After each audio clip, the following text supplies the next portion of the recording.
Merhaba. Bu videoda Buderus'un 15 yıl önce piyasaya sürdüğü Logomax U42 marka kombisinin en sık görülen arızalarından eşanjör delinmesi durumunda neler yapabileceğinizi size göstermek istedim. Bu değişimi servis çağırmadan kendim yaptım.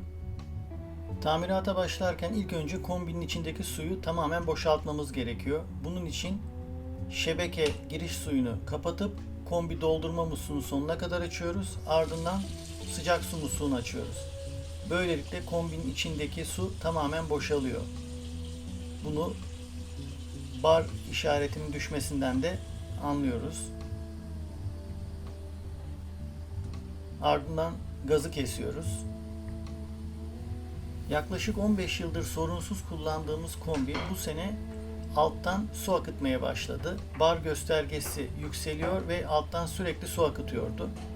Bu arızanın iki sebebi olabilir. Birincisi ya doldurma musluğu bozuktur ya da eşanjörde bir delinme meydana gelmiştir. Biz ilk olarak doldurma musluğunu değiştirdik ama arıza devam etti. O yüzden eşanjör değişimine karar verdik.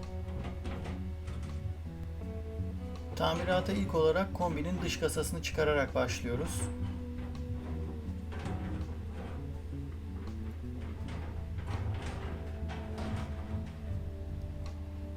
Görmüş olduğunuz bakır boru eşanjörün bağlantılarından bir tanesi.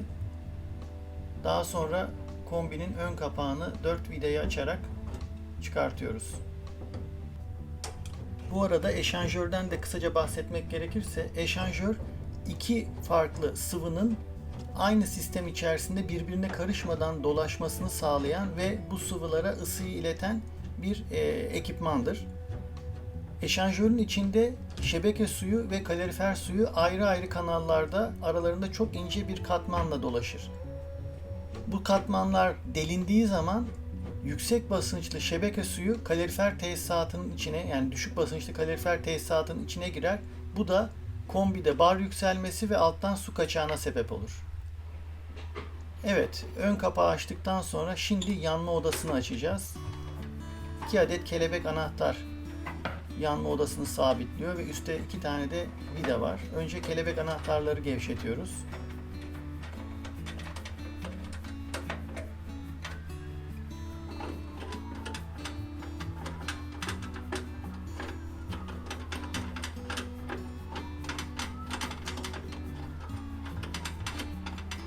Kelebek vidaları açtıktan sonra üstteki 2 vidayı yıldız tornavida ile söküyoruz. Bunlar oldukça sağlam oturmuş yerine. O yüzden çok dikkatli açmak gerekiyor. Bu vidalarda herhangi bir diş aşınması meydana gelirse bu tamiratı yapmanız mümkün olmaz. Evet, şimdi yanma odasının kapağını dikkatli bir şekilde geriye doğru kaydırarak çıkarıyoruz.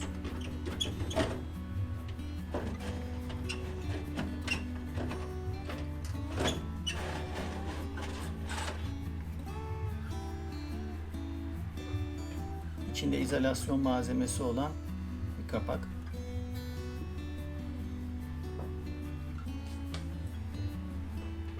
Evet, şimdi altta gördüğümüz bu bölüm brûleur adı verilen yanmanın gerçekleştiği, hava ile gazın karıştığı yanma odası.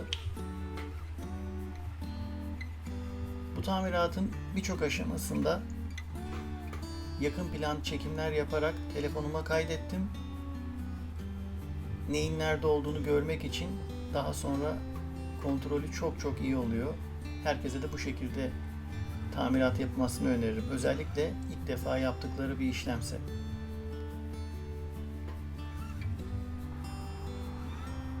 Bu gördüğünüz iki beyaz parça ateşleme elektrotları. Şimdi onları sırasıyla işaretliyorum. Daha sonra yanlış yerlere takmamak için.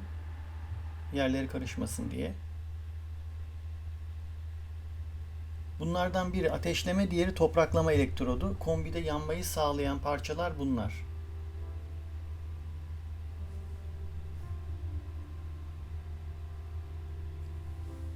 Kombide diğer bir elektrot da iyonizasyon elektrodudur.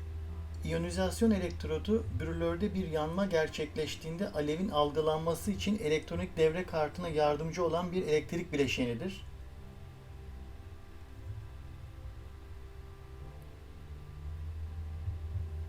İyonizasyon elektroduna alev çubuğu da diyebiliriz.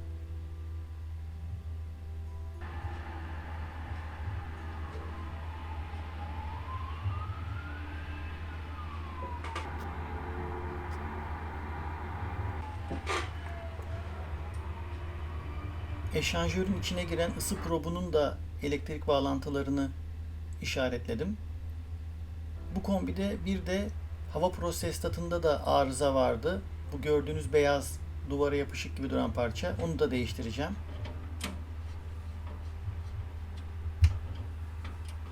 Evet, şimdi ilk olarak brülörleri çıkarıyoruz. İki brülörü birbirine bağlayan bağlantı parçasının iki vidasını söktükten sonra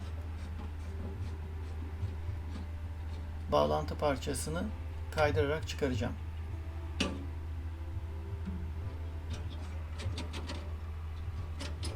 Geriye doğru ittirerek takılı olduğu yerden çıkıyor. Şimdi sırayla her iki brülörü de yerinden ayırıyoruz. Bunun arkasında iyonizasyon elektrodunun bağlantısı var. Bu bağlantıları çok dikkatli bir şekilde sökmek lazım. İzolasyon porselenleri kırılırsa gene ciddi bir kombide size masraf çıkarabilir.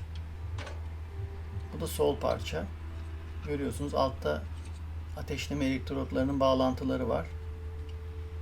Yavaş yavaş çevirerek bunları yerlerinden çıkarıyoruz.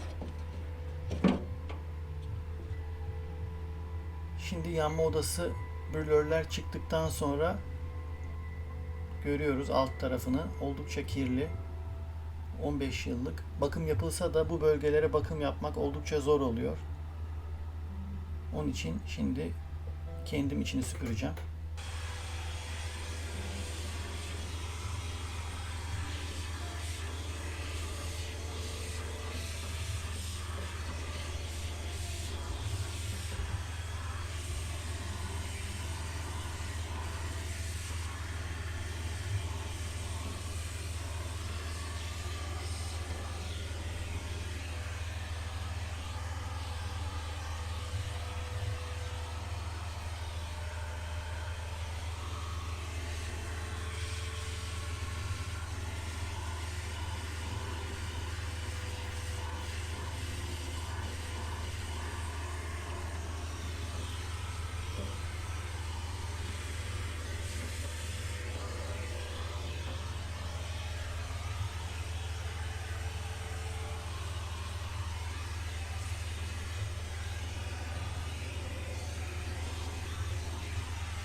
Az önce kombinin içindeki suyu boşaltmıştık ama elbette boruların içinde hala su var. Onun için alttaki elektronik bölüme, elektronik kartlara su gitmemesi için mutlaka içeriye bir bez koymanız lazım. Bu konuda çok dikkatli davranın.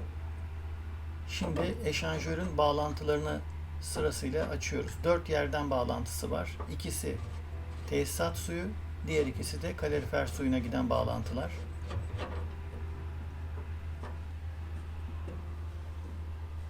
Her ihtimale karşı elektronik kartların olduğu bölümün üzerini de havluyla koruyorum.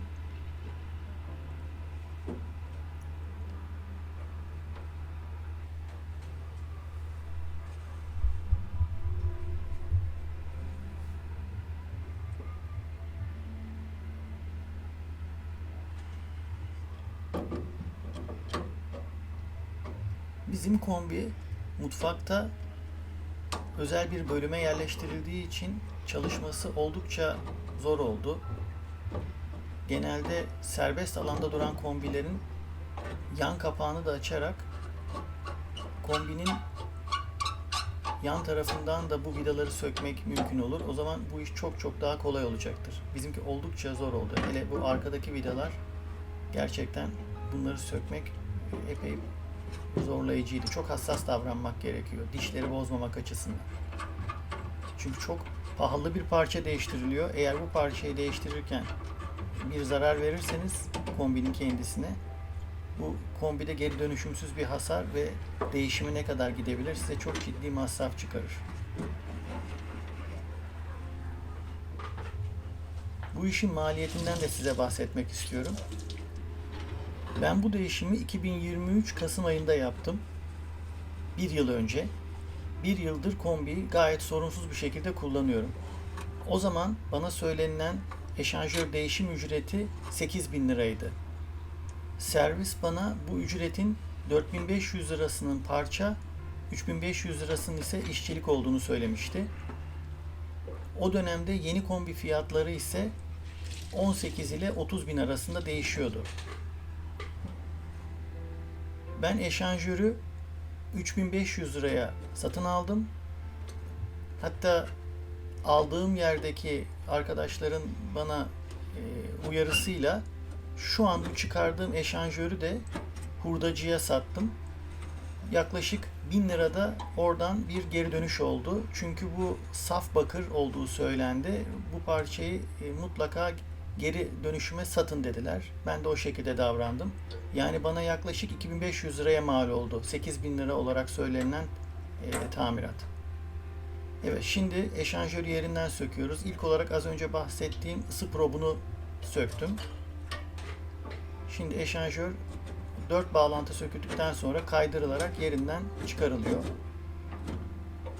Biraz zor gibi gözükse de dediğim gibi yan kapağı sökemediğim için ben yan kapağı takılıyor ama biraz güç harcadığınız zaman çok rahat çıkıyor yerinden. Dıştan bakıldığında hiçbir hasar yok, hiçbir su kaçağı yok. Dediğim gibi içindeki iki plaka arasında delinme var ve bunun tamiri mümkün değil. Bu şekilde de kalorifer suyuyla tesisat suyu birbirine karışıyor ve alttan basınç artışıyla kalorifer tesisat basınç artışıyla su tahliyesine, dışarıya su dökülmesine sebebiyet veriyor. Evet, şimdi eski contaları tek tek çıkarıyorum. Üzerlerine kaynamış durumda. Bazılarının conta üzerinde kaldığı da anlaşılmıyor. Tek tek çok dikkatli bir şekilde bütün contaları söküyoruz. Şimdi az önce bahsettiğim hava prosestatını da söküyorum. Bu parça bizde arızalıydı. Bu kombinin beyni. Fan çalıştığı zaman elektronik karta fan çalışıyor, hava akışı normal, çalışabilirsin komutu veriyor. Şayet prosestat arızalıysa veya fanda sorun varsa kombi kesinlikle çalışmaz. Bir çeşit kombinin beyninde diyebiliriz buna. Evet, eşanjör çıktıktan sonra içeriği tekrar temizliyoruz. Elbette kombiyi bu kadar sökmüşken mutlaka bakımını da yapmamız gerekiyor. Önce brülörleri su altında yıkıyoruz. Bunda hiçbir sakınca yok. İçindeki bütün toz artıkları, yakıt artıkları temizlenmiş oluyor. İşlemi yapana kadar kuruyacaklar. Bu yeni aldığım eşanjör. Kombi malzemeleri satan bir dükkandan aldım. Orijinal Buderus eşanjörü. Bakırdan yapılmış. Diğer çıkardığım eşanjör gibi. Az önce de söylediğim gibi 3.500 lira maliyetle aldım bunu.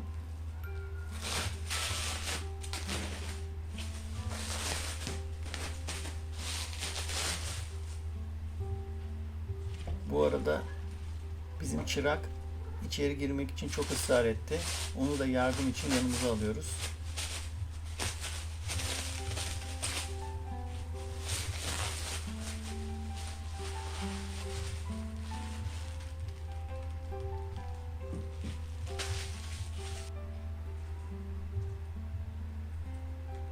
Tüm contaları beraberinde sıfır olarak aldım. Önce uygun olup olmadıklarını tek tek bakıyorum. Az önce de bahsettiğim gibi bu tamiratı, değişimi yapalı bir yıl oldu ve tamamen sorunsuz bir şekilde gayet verimli olarak kombimizi tekrar kullanıyoruz. Evet, şimdi sağda ve solda iki oluğa eşanjörün üzerindeki tırnakları oturtuyoruz ve az öncekini nasıl çıkardıysak bunu da o şekilde yerine ittiriyoruz. Bu da yine aynı şekilde soldaki bağlantı borularında biraz girerken zorlandı ama hafif bir itmeyle yerine oturdu. Şimdi alttaki vidalarla hizalıyoruz hepsini. Evet. Eşanjörü hizaladık. Şimdi ısı probunu yerine takacağız. Isı probunun etrafına termal pasta sürmek ısı iletkenliğini arttırmak için iyi olur. Çıkardığımda da vardı ama kurumuştu. Herhangi bir bilgisayar teknik servisinden tedarik edebilirsiniz termal pastayı.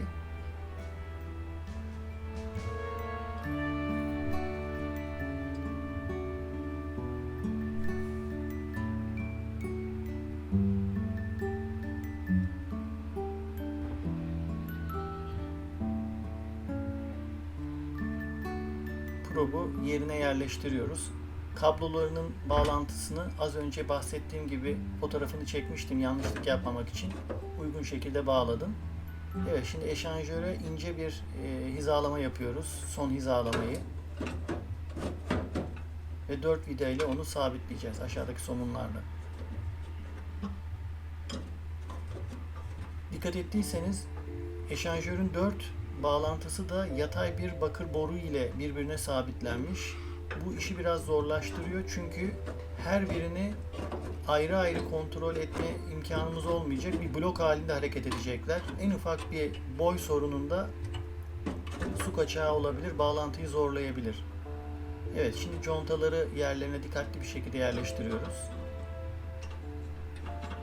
Önce hiçbir diş yemesine izin vermeden elimizle rahatça döndüğünden emin olarak hafifçe sıkıyoruz. Dediğim gibi bu yatay parça hizalamayı biraz güçleştiriyor. Hem yatayda hem de dikeyde hareketini zorlaştırıyor. Ayrı ayrı bağlantıları.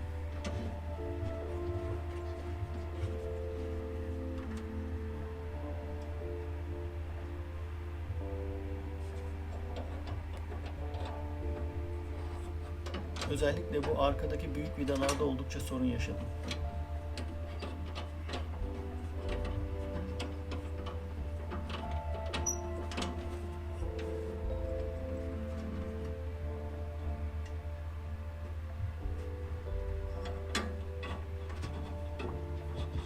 En başta ve en sondakini oturttuktan sonra eşanjörün bağlantısı yavaş yavaş aşağı geliyor. Diğerleri de hizalamak kolay oluyor. Şimdi İngiliz anahtarı yardımıyla sıkmaya başlıyorum. Dediğim gibi en önemli şey burada diş yemesine izin vermemek. Yoksa ya kombinizin bağlantısı ya da eşanjörün bağlantısı tahrip olur, kullanılamaz hale gelir.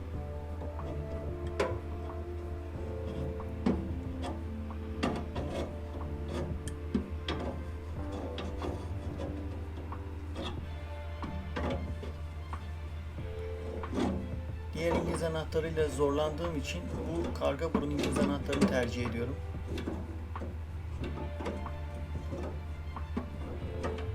Bunu daha dikkatli kullanmak lazım çünkü vidalara zarar verebilir bu.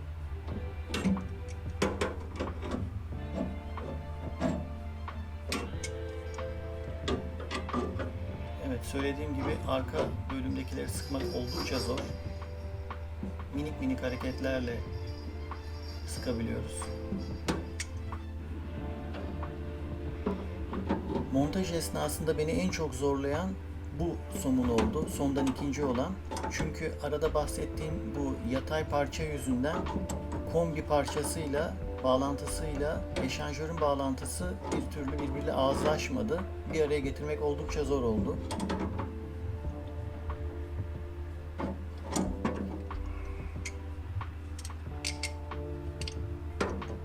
Tek tek hepsini bir defa daha kontrol ediyorum. Bolluklarını alıyorum.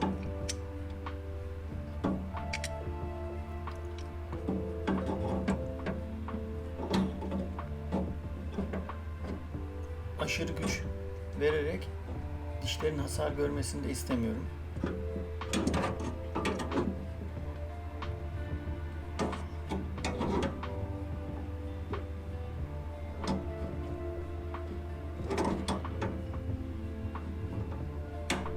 Evet, şimdi bağlantı bittikten sonra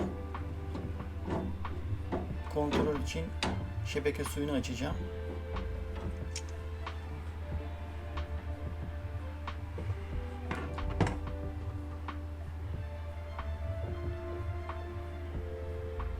Evet, şebeke suyunu açtığım zaman oldukça can sıkıcı bir durum oldu ve çok ciddi bir su kaçağı olduğunu gördüm.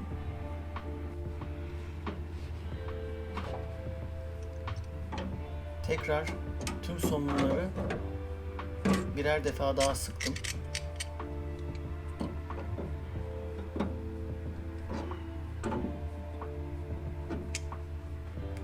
Evet, şebeke suyunu tekrar açıp kontrol ettiğimde bu sefer kaçağın hiç olmadığını gördüm. Ama yine de emin olmamız gerekiyor. En ufak bir su sızıntısı dahi olmamalı. Yoksa yaptığınız bu tamiratın hiçbir anlamı olmaz. Son bir kez daha hafifçe tüm vidaları kontrol ediyorum.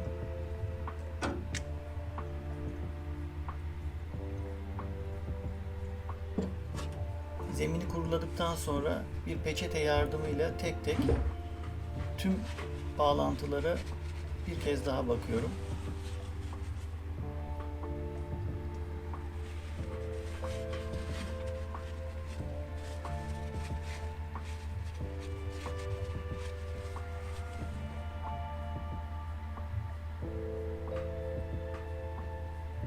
Evet, hiç kaçak gözükmüyor.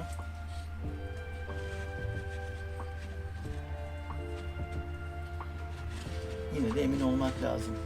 Çünkü bu yanma odası kapatıldıktan sonra bir daha geri dönüşü yok.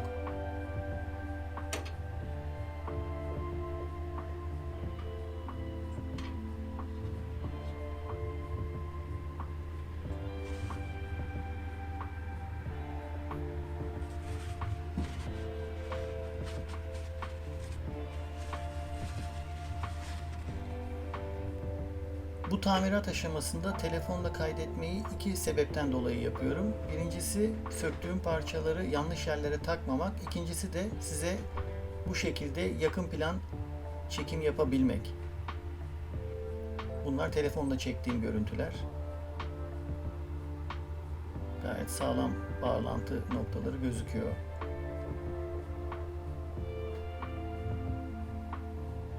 Bu az önce bahsettiğim ısı probu. Üzerinde yeşil olan iki tane bağlantı kablosu var. Ben yaptığım tüm tamiratlarda bu şekilde cep telefonu ile fotoğraf veya video çekerim. Takıldığım bir noktada geri dönüp mutlaka kontrol ederim. Şimdi doldurma musluğunu açıp tesisat suyunu kapattım. Yine ilk aşamada yaptığım gibi sıcak suyu açarak kombinin içindeki suyu boşaltıyorum. Bunun sebebi de genleşme tankının basıncını kontrol edeceğim.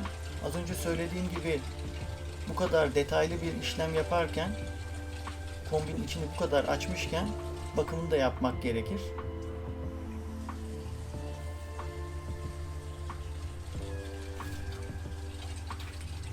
Bütün bağlantı bölgelerini tekrar kontrol ediyorum. Bir su kaçağı var mı diye. Gayet güzel, hiçbir kaçak yok. Şimdi su basıncının düşmesini bekliyorum. Birazdan genleşme tankının kombinin üstüne çıkarak arkasında bulunan genleşme tankının basıncını kontrol edeceğim. Genleşme tankı kombi sistemlerinde suyun ısınması ve soğuması sonucu genleşen suyun basıncını dengelemek amacıyla kullanılan bir bileşendir. Su ısındığında genişler. Bu durum sistemdeki basıncın artmasına neden olur. Genleşme tankı bu basınç artışını dengeleyerek kombi sistemlerinin güvenli ve verimli çalışmasını sağlar. Bu tank kombi ile duvar arasına yerleşmiş olan yaklaşık 8-10 santim kalınlığında metal bir tanktır. Tankın içinde bildiğiniz araba iç lastiği vardır ve araba sibobu takıldır buna da. Şimdi bir basınç ölçerle içindeki basıncı ölçüyorum. Genel olarak kombi genişleme tankın ideal basıncı 1 ile 1,5 bar arasında olmalıdır. 1 bar 14,5 PSI'dir. Bu kombi için, yani Buderus Logomax U42 için önerilen basınçta 1 ile 1,2 arasındaki bir değerdir. Tabi 15 yıllık olmasından dolayı ve bu basıncın düşmesinden dolayı sibobunu da değiştirmeye karar veriyorum. Şimdi size yeni ve eskinin arasındaki farkı göstereceğim. Yenisi parlak, eskisi ise oldukça deforme durumdaydı. Ucu yamulmuş gördüğünüz gibi.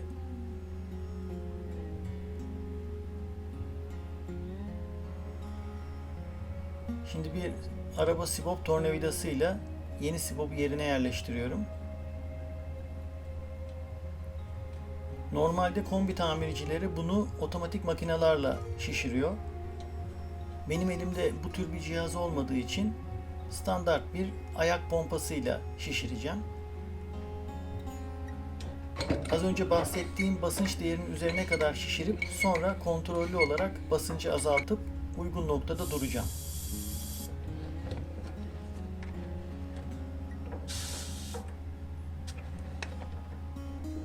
Evet, 1.4 PSI bu istediğimiz değerin üzerinde. Biz 1 ile 1.2 arası istiyoruz.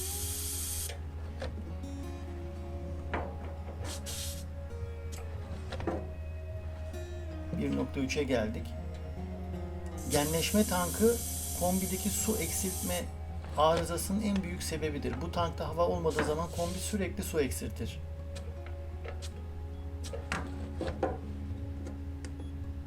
%16,5 PSI yani 1.15. İstediğimiz değere geliyoruz. 1.1. Evet, 16 PSI. 1 ile 1.2 arasında olmasını istemiştik. Evet, son bir temizlik işlemi daha yapıyoruz.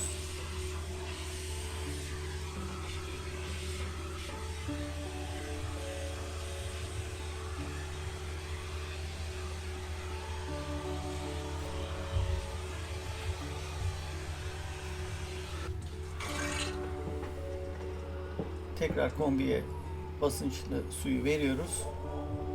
Yaklaşık 1,5 bar su basacağız.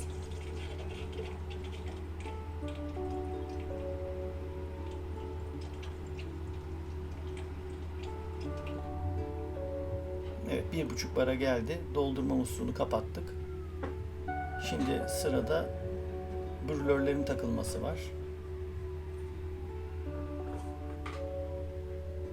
Az önce yıkayıp temizlemiştik. Bu arada bu elektrotları da korozyonla oluşmuş olduğundan dolayı üzerlerinde mutlaka metal bir tornavida ya da bıçakla kazımak gerekiyor. Özellikle bu iyonizasyon elektrodunda bu çok önemli. Çünkü esas alevi hisseden parça budur. Arızasında kombi ateşleme yapmayacaktır. Şimdi ilk olarak iyonizasyon elektrodunun bağlantısını taktık.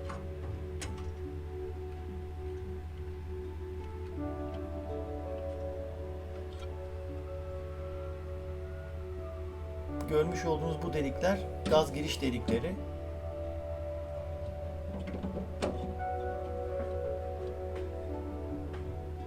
Hafifçe ileri ittirerek yerine oturuyor.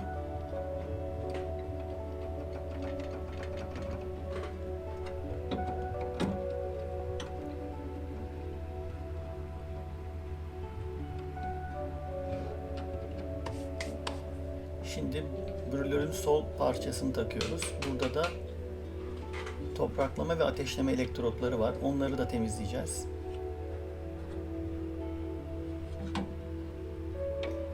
İlk olarak bağlantılarını yapıyoruz. Az önce işaretlediğim şekilde üzerlerine birer harf koymuştum.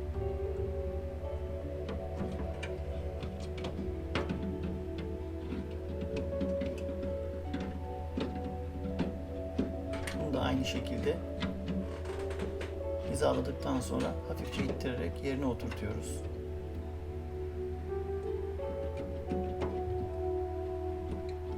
Evet, iki parça da gayet güzel bir şekilde yerine oturdu.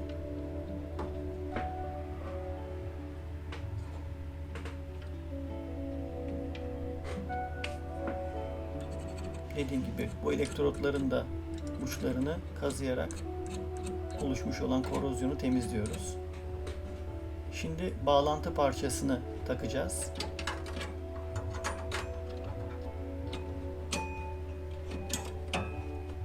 Bu parçayı da çıkartırken yaptığımız gibi yine ittirerek ortadaki vidanın üzerinden kayarak kilitlenmesini sağlıyoruz. Sağ ve sol brülörlere vidalıyoruz.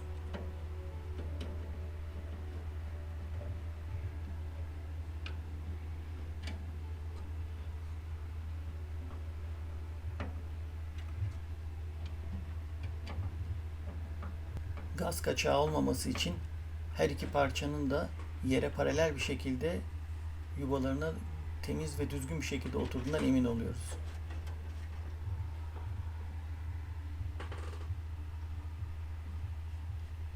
Evet, bu aşamada artık yanma odasının ön kapağını yerine yerleştirebiliriz.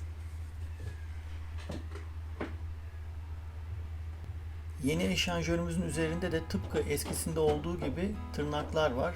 Bu da zaten parçanın orijinalliğini gösteriyor. Yanma odasının kulaklarına uyan tırnaklar bunlar. Her ikisini de sağlı sollu yerine oturttuktan sonra bu rayın üzerinde ileri doğru ittiriyoruz. Geriye doğru ittirip onu kapatıyoruz.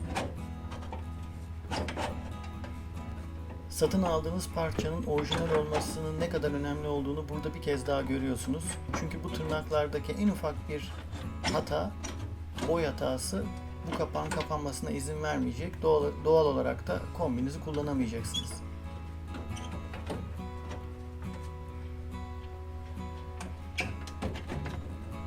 Biz çok şükür böyle bir sorun yaşamadık. Parça birebir uyum sağladı.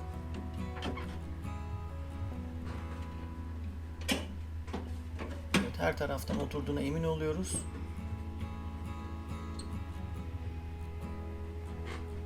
İlk olarak sağlı ve sollu kelebek vidaları sıkarak kapağı sabitlemeye başlıyoruz.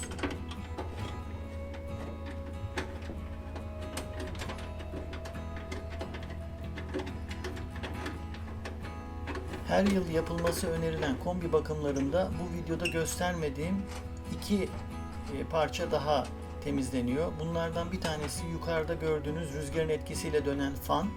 Bu fan sökülüp içi temizleniyor. Bir de kalorifer tesisatının aşağıda kombiye bağlandığı yerde, vanaların olduğu yerde süzgeç benzeri bir parça olan bir bölüm var. O sökülüp kalorifer tesisatından gelen kir, tortu temizleniyor. Evet, yanma odasını artık son iki vidasını da yerine yerleştiriyoruz. İyice kapandığından emin oluyoruz.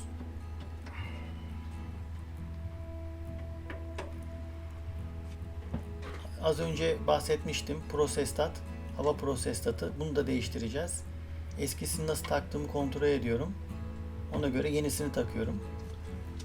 Elimdeki prosestat arızalıydı. Zaman zaman arıza veriyordu. Bu da son derece ucuz bir parça. Aldığım zaman fiyatı 100 liraydı.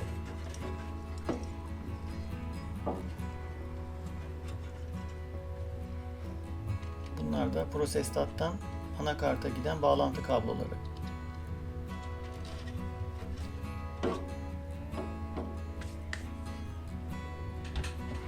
Evet, şimdi kombinin ön kapağını kapatıp test edeceğiz. Ateşleme yapıp yapmadığını kontrol edeceğiz.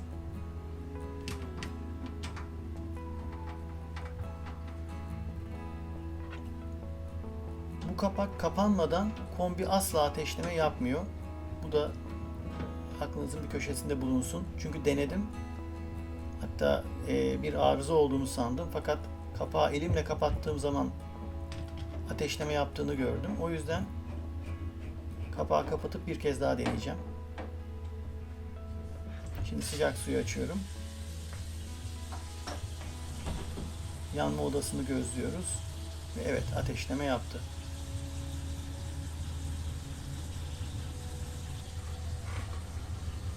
Artık bu aşamada çalışırken uzun bir süre yine su kaçağını kontrol ettim. Bağlantı yerlerinden.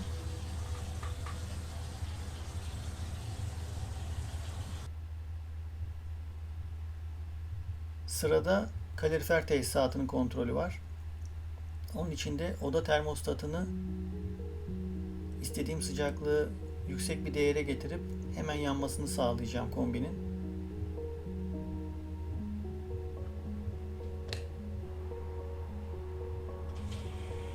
Kalorifer derecesini arttırıyorum. Evet, kalorifer de çalışmaya başladı. Şimdi kalorifer tesisat bağlantılarını da kontrol ediyorum. Bir kaçak var mı yok mu diye.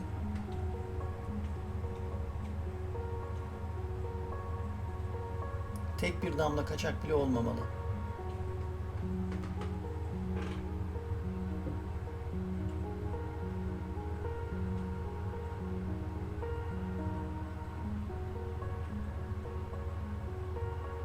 Evet, gayet sorunsuz. En ufak bir kaçak yok.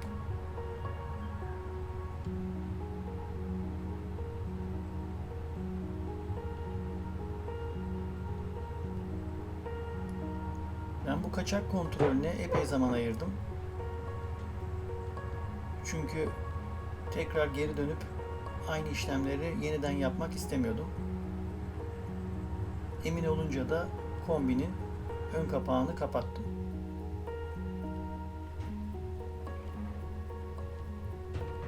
Gördüğünüz gibi yerim oldukça dar ve bu kapağı kapamak da hiç kolay olmadı. Çünkü üstte belli bir payım yok.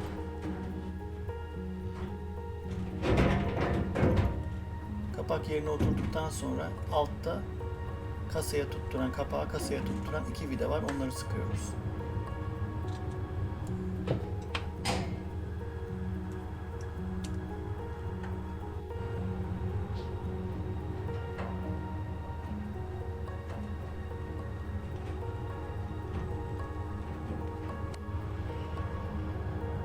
Yapılacak son işlemde kalorifer tesisatın havasını almak. Onu da tek tek kaloriferlerden almak yerine bu kalorifer bağlantı parçasının üzerindeki vanadan almak gerekiyor. Evet. Bu işlemi başardık. Şimdi işlemi onaylama sırası bizim ufaklık Ela'da. O da son kontrolleri yaptı ve onayladı. Videomu izlediğiniz için hepinize çok teşekkür ederim. Umarım bu video kendi tamiratını kendi yapmak isteyenler için faydalı olur. Videomu beğenip kanalıma abone olmanız beni çok mutlu edecektir. Sorularınız varsa da hepsini zevkle cevaplarım. Sağlıcakla kalın.